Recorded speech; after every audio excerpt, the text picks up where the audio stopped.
I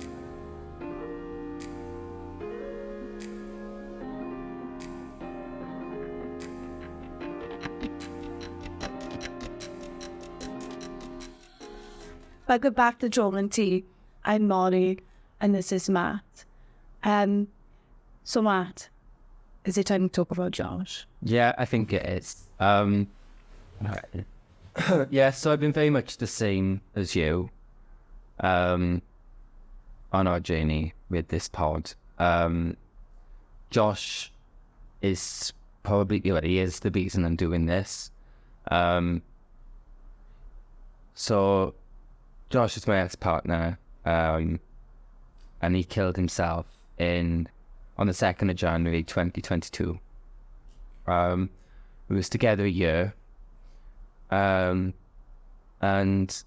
yeah, it was great. There's nothing more to say about it, the relationship itself, other than it was great. It was like we just kind of met once and clicked. One of those, and he was just coming out of the pandemic at the time, so it was around March, April 2021, and yeah, he was just moving out of his family's place, which was about an hour away, moving to Cardiff to set up a home studio in Cardiff, and yeah, the relationship just developed really quickly. And I spent a lot of time probably working from home there, doing my uni work there, helping him with his studio stuff. And yeah, we was having a lot of deep conversations. So he was brought up Christian, in a very religious background, and he'd come out 5 years before meeting me, but he's still struggling with that. His identity. He was brought up Christian with a certain set of beliefs, and obviously part of his identity was also being gay. So we'd have a lot of deep conversations about life, God, hell, heaven, spiritualism, life after death, all that sort of stuff. We could just see it was a lot of questions he'd be asking, like my opinion on, and just see he was really deeply thinking about all this stuff. But then by the end of the summer, I suppose there was a combination of things. He was setting up his business, which was, that was a stressful period as well, but he was contemplating a lot of his identity. By the end of the summer, it started turning into depression, like clear-cut depression, and he started getting panic attacks and things.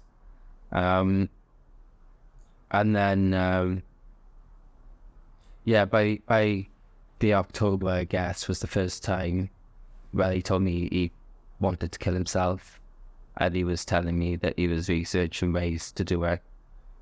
How do you deal with that?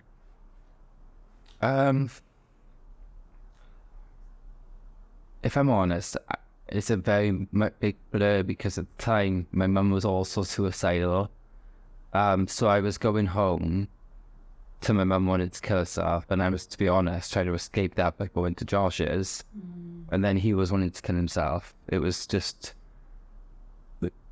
too much. Yeah, I probably just didn't process it properly at the time.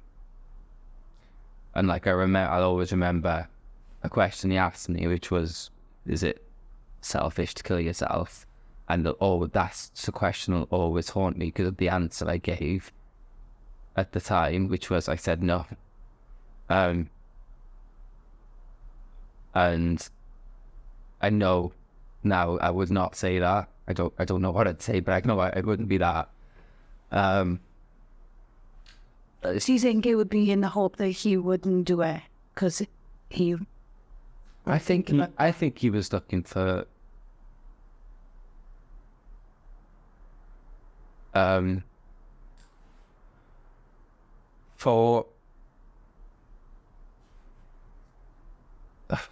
what's the word?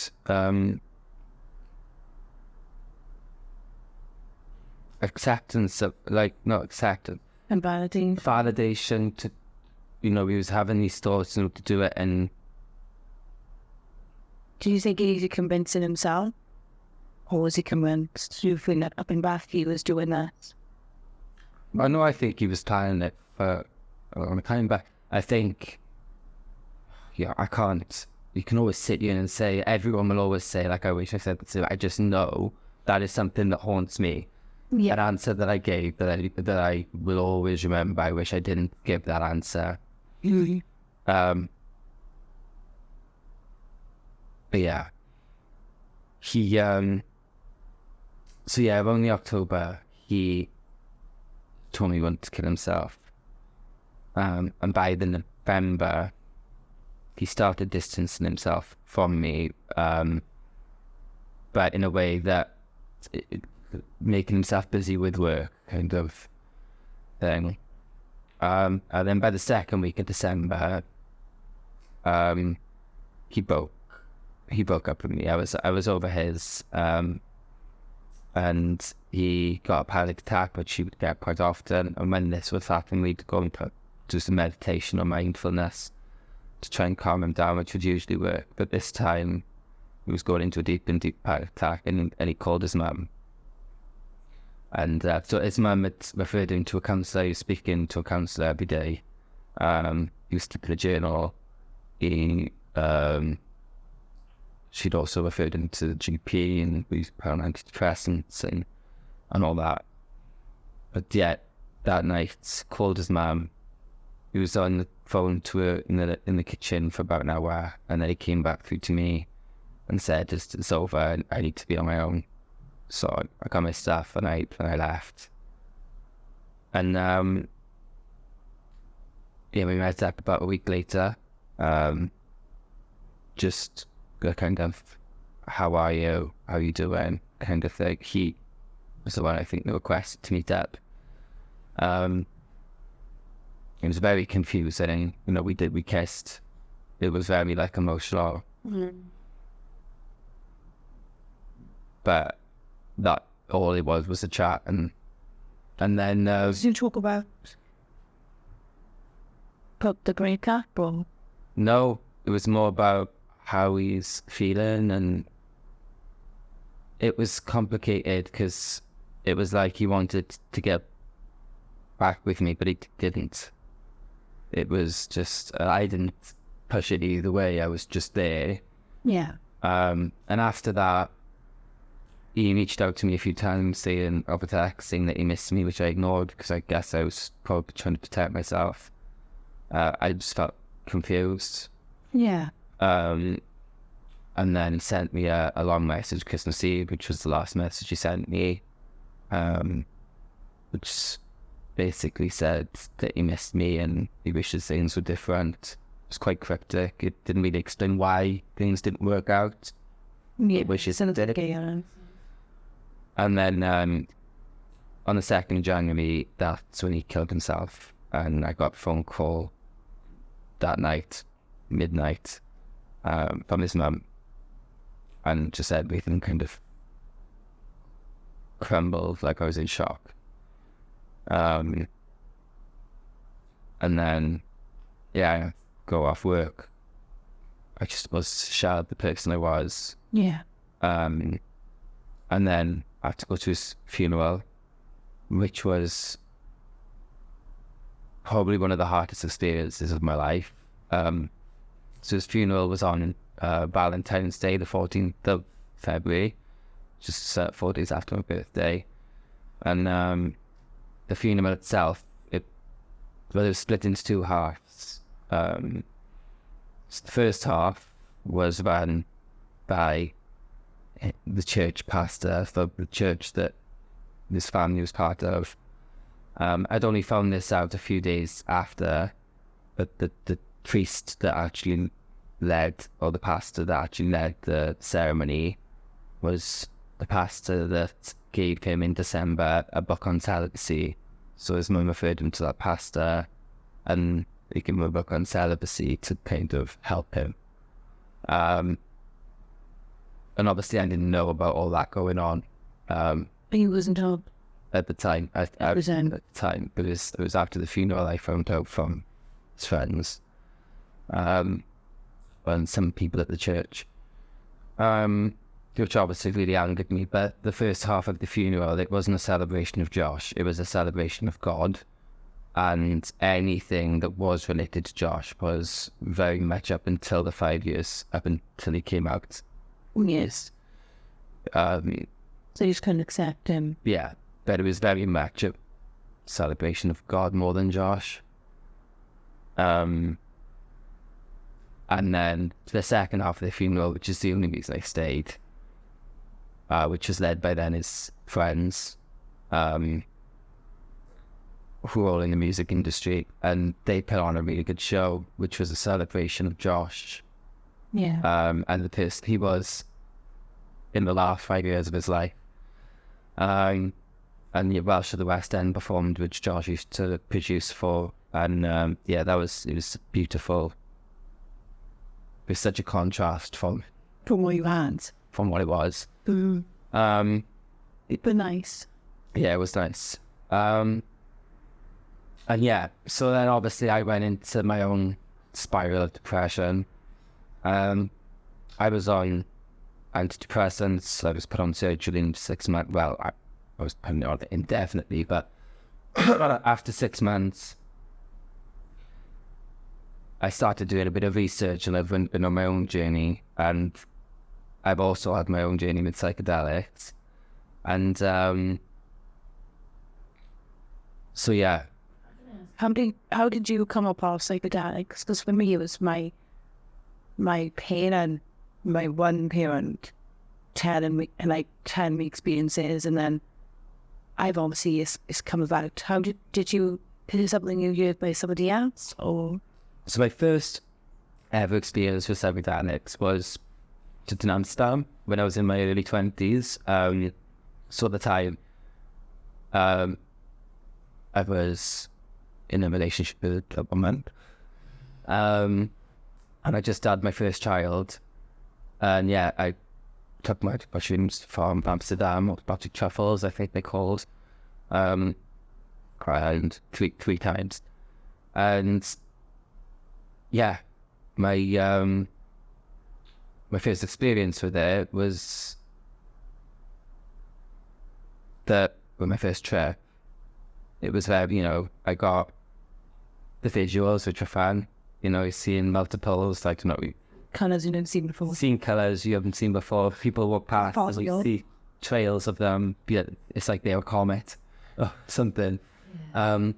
The really fun visuals, but then the second half of the trip I decided to go to bed, and I had a very introspective experience. I do remember feeling like I was a mushroom. But as weird as that sounds, it was more that I felt really connected to the universe. Yeah. I just remember, it was really weird, I had the sun shining on me in bed, and I felt like a very happy mushroom, and every time the sun would go behind the cloud, I felt like a sad mushroom. But there was more to it than that. I can't remember, it was so long ago I won't be able to tell you the thoughts, but it was a very introspective experience. And I didn't realise at the time, but that had a big impact on me coming out. And like you had a realisation of self-discovery and acceptance of being able to process my thoughts, my gay thoughts, and accept them and accept me. But at the time, I actually had no idea they had anything to do with it. But you're just doing it. I came out to my partner, but literally within a few weeks of my first trip, and then over the 2 years following that, it was a journey of kind of self-discovery and acceptance. And me and my partner were breaking up, but getting back. So there's kids involved, and another kid, I guess, a second child. Yeah. But I was going through a journey of starting to accept who I was. But I had no idea that they had anything to do with it, but they did. looking back, you kind of see that. You would have just had this realization as well recently. Yeah. So looking back. Yeah, and the reason I bring it up is because another thing that I'll always remember about my conversations with Josh, obviously we was talking about all these really deep things, spiritualism. What's real, not real. Yeah, self-identity and all this. And at the time, I didn't even know myself that they had such a big impact on me coming out. And me kind of accepting myself and all this. I guess subconsciously I did. And I had a conversation with Josh about you should try psychedelics. And kind of brushed it off. He was like, no, that's not my thing, and too scared to do it really. And he decided to go with the more traditional approach, and that's when he ended up on surgery. That was around October time. And then, by the January. This is the October he killed himself. Yeah. So there's they say there's statistics, don't they, that the first 6 to 8 weeks after starting any kind of mental health crisis, suicide is at its highest. Why? Did you know that? Yeah. And one of the side effects. It's one of the side effects, yeah. And it feels like, it's a shame because he obviously didn't get the support even from his family, Yeah, and but yeah, I remember that and connect those dots after. At the time, I didn't know why I was suggesting psychedelics, and I was never going to push it. No. It was just something. Now it was really helped him.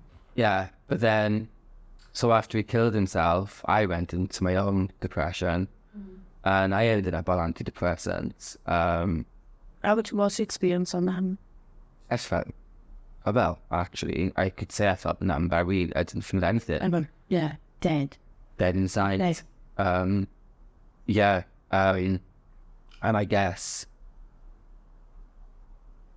yeah, I was crying, but not really feeling the full emotion. Not connecting. Behind it. Yeah, like a mask. Yeah, so I started doing my own research into like mental health, and I came across basically all the clinical trials that has been done for the last 10 years, all about more than the last 10 years, but since the 60s and 70s all over the world, but specifically in the UK, this clinical trial has been going on in the University College of London and others since 2011. Yeah.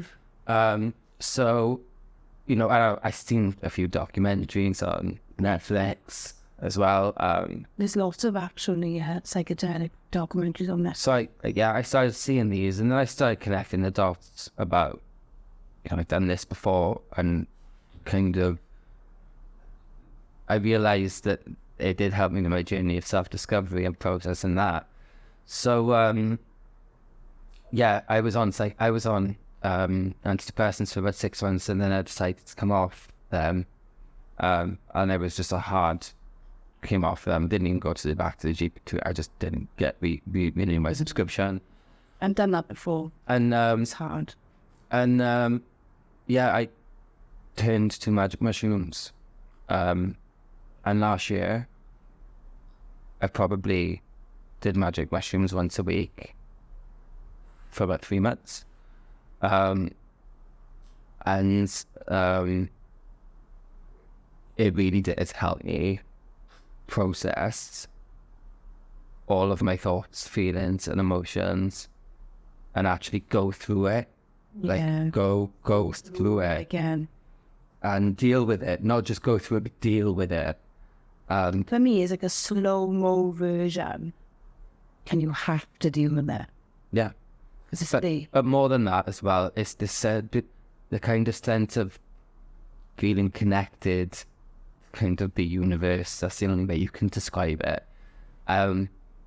It is just, I've gone on a journey where I've become a lot more spiritual as well. Since Josh. Yeah. Really.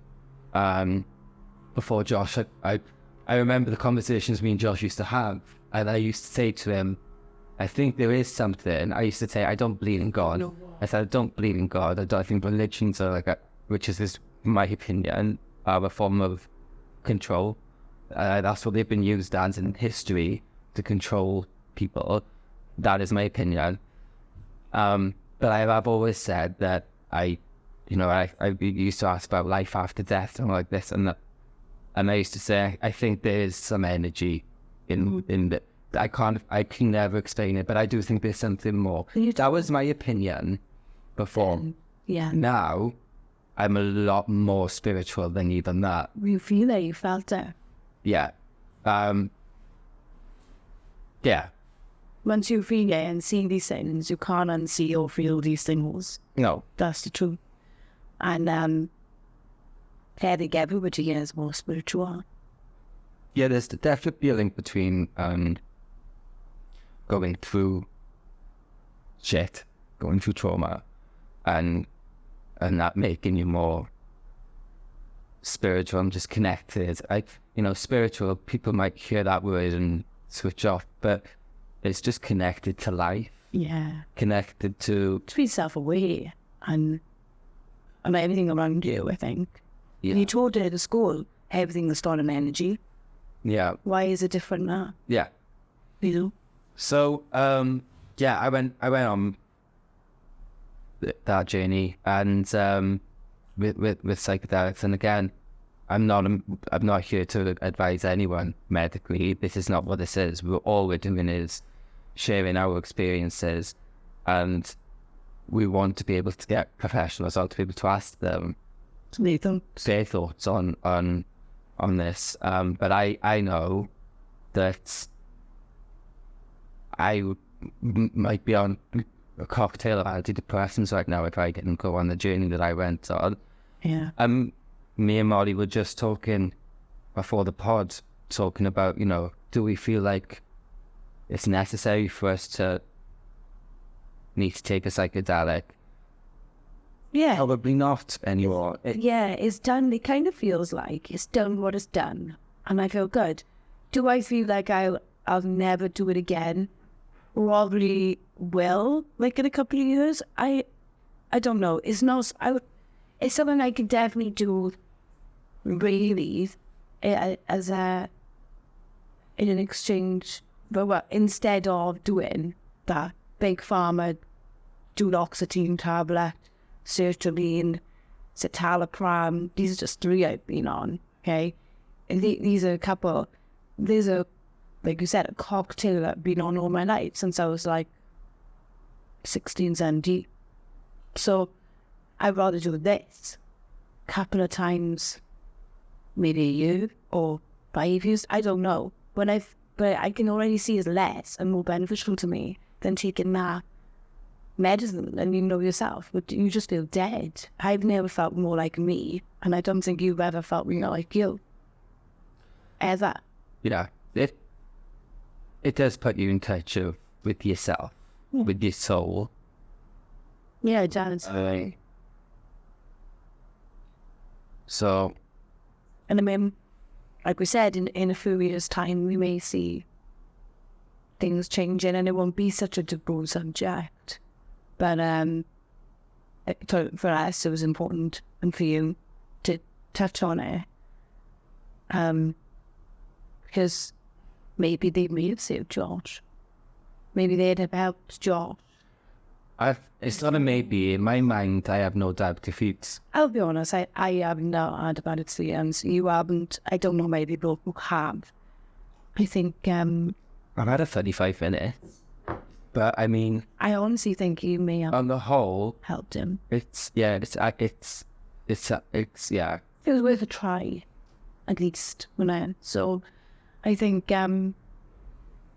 that's why it was important to bring it up with George, because obviously this whole thing for you has been based around the fact that George triggered you on this journey because you had that traumatic event, and like we said, that journey with trauma, it kind of catapulted you into being this different person because you lost yourself for a bit when you lost him. Yeah. You know, you had to find yourself again. You didn't have a choice. You had to pick yourself back up. and you've done what you've done, and I can't be boasting for so much this year. You've changed a lot this year, and I do see it. You're a different person to the Mac that came to see me no longer after George died. You was not yourself then. And I see you've got come through, you're coming out. Well, yeah, you met me probably the year before. 2019 we met, and I came out in... Oh, you maybe the year after I came out. Yeah, but I came out to a family in radical sense, and not like people who didn't know me. Like I wasn't happily me, Yeah, It's still a bit of a... That's what I mean. Even with you, I knew you then, but the Matt I know now is the Matt I've always seen, but wasn't able to come out. Do you know what I mean? Like, I always know you as this person, but you're a better version now because you are fully you, being you, authentic you. You've definitely come a long way in the condoms going long I've known you now. And this pod felt like the right time today. I felt like the right time now. And why not start with Josh? I began with Josh. Come here. Little memory of Josh for you. And I think that's a very big reason around the timing of the pod as well, because New Year is the biggest, is the time with the highest suicide rates all over the world. Yeah. Not Christmas and New Year period. But New Year's Eve, especially that night, even though we did it on the 2nd, but it is this whole period, from Christmas. I know a counsellor who claims that the whole of January, majority of January also, is like the busiest time for them. Referrals, private, NHS, people struggling, and sometimes because weather, stress, society, we're just at Christmas, it's expensive, things are hard now, it's only going to get worse. It's only going to get worse if we don't stop talking about it, and these two subjects, unfortunately, despite some people thinking that we shouldn't discuss it, do need to be discussed, because I truly believe, especially with, when Parliament have even deemed it safer than alcohol, right? Do believe that there will be a time where we will see, just like cannabis, a time where it will maybe not so taboo then. Or even maybe not legalised, but legalised in a medical setting. Well, we've got a friend who's been referred for ketamine-assisted therapy. Yeah. But I didn't know it was a thing at the time. And then when I was like, what? So things are moving weirdly fast, but no one's talking about it. Everybody doesn't want to talk about it. Like ketamine therapy then, obviously you know a bit more about that. I was a different... From what I've seen, again, I watch a lot of Diary of the CEO, and they spoke about this stuff. They've had a few professionals come in and speak about it. From what I understand about ketamine-assisted therapy, it's a dissociative drug. So people who have experienced talk trauma tend to bury and block and black that stuff out as a form of self-protection. So it's difficult to revisit that trauma with a therapist and and then process it, because you can't access it. With ketamine-assisted therapy, when you're speaking to a therapist, you are more easily able to unlock those memories and then process them, because you're emotions in it. So like head and body disconnect, so you can... Is that how we move? Yeah, it does. It does. It's a very dissociative between your brain and your body. If you take a lot, it can paralyze your body, kind of. Okay. Where your brain is. So like your brain to where, so you're emotionally not connected to it. Then I'm guessing you would speak. Yeah. There's that, and then there's also other things that are good, and this is for just psychedelics in general, from LSD to ketamine, is the impact it has on the networks in your brain. So you're used to using specific networks, and those networks are basically thought patterns. So you can think of it as a habit. You need to reach for that cigarette or that drink, or it could be a depressive pattern. Something triggers a And the more you use them, the stronger those networks get. So it's your brain just uses them easier. Thinking of muscle. A muscle. It's like a muscle that you're working up. And you working it, and over time you can build up bad patterns, bad thought patterns, bad networks. And when you take psychedelics, it kind of scrambles all those patterns in the trip. But then for the week after, those your networks slowly go back to how they was. Absolutely. But they go back to how they was. But you've got an opportunity in that week to use the new patterns. And if you use the new patterns, then you have an opportunity that your brain won't fully go back to the old. So that's where it's effective in helping with addiction. I think there's an over 60% success rate in help with alcoholism and things like that. Depression, because again, it's just a thought pattern. You try to get rid of that using that pattern and use a different pattern. Yeah. And then with things like cognitive behavioral therapy and things, which is about getting you to build those new patterns, it's a lot easier to do with the when it's open and if it makes you open, it makes you open. And I'll be honest, yeah, I feel like it makes you open to new ways of thinking, basically. it definitely does, isn't it? And I got be honest, this is why I agree 100% with what the research says. I have to be honest, is exactly how I feel I've turned out. I genuinely think that it's amazing how it does that to the brain. And I don't think anything. I've had a lot of therapy. Well, I learned more about myself on the 4-hour trip than I did in 32 years of my life. but this is how I see it, right?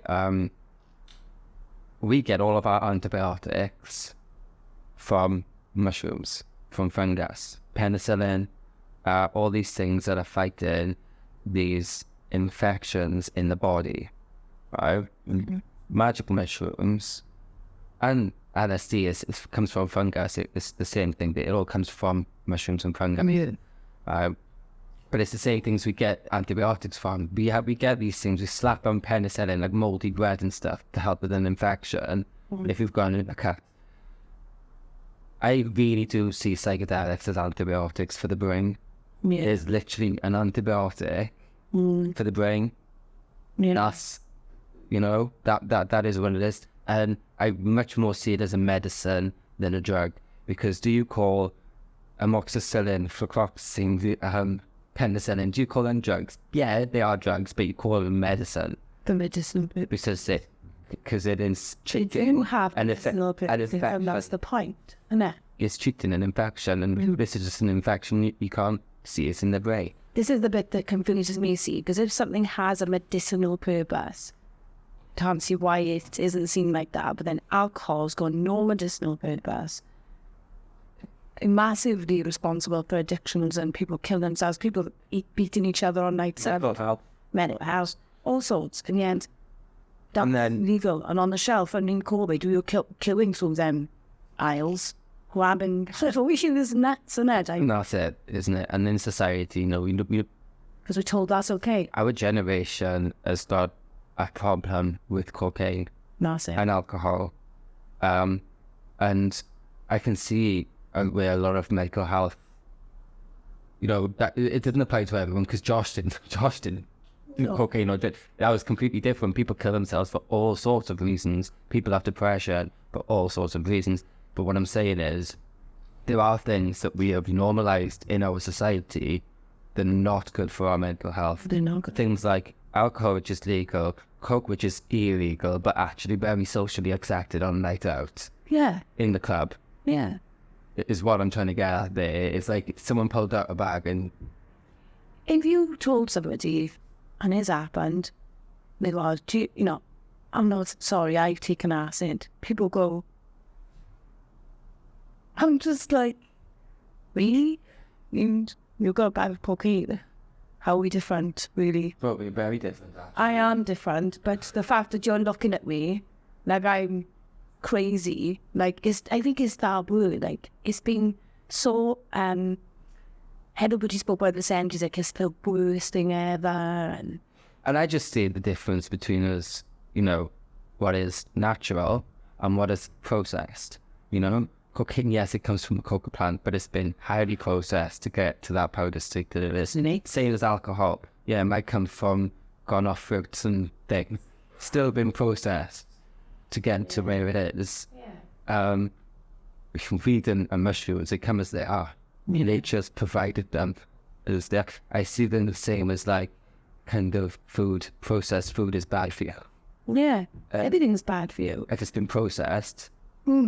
Just been processed. And I think hopefully this topic will be suitable one day.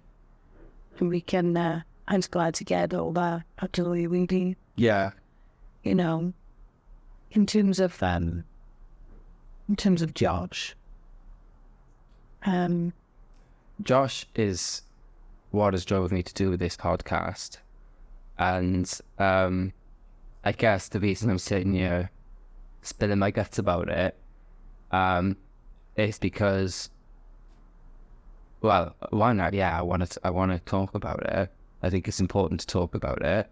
Well, suicide as well, you know, essentially you delve deeper into these types of traumas individually, but touching on it this time of year as well. I want to talk about it. It's the timing is, but also if you're listening to this and you know someone who it might benefit, that's why we're doing this. You know, I over the last 2 years and just listening to other podcasts of people who have gone through similar experiences has really helped me. Yeah. It's really helped me a lot, and that's why now I think I'm in the right place to be able to talk about my experiences and listen to other people's experiences and just build learning and just, yeah, that's it. A community, maybe. People want to come and listen to some traumatic stuff if they want to. But also, you know, share our other ways that we've dealt with it, other ways other people have dealt with it, and, you know, kind of try and get a nice even thing of ideas going on eventually. But yeah. So thank you for coming to see us at Trauma and Tea, and thank you, Matt, for sharing. Like we said before, we can't start a pod about other people's traumas if we don't share our own. So I really appreciate you today sharing that. And if anybody's got any stories they want us to read out or wants to come and share their story on here, you're welcome to email us at is it spell at traumaandtea.com? That's right, yeah. Yeah, I'm getting used to these emails. And yeah, thank you, Matt. And we'll see you on the next episode. See you next time. Bye.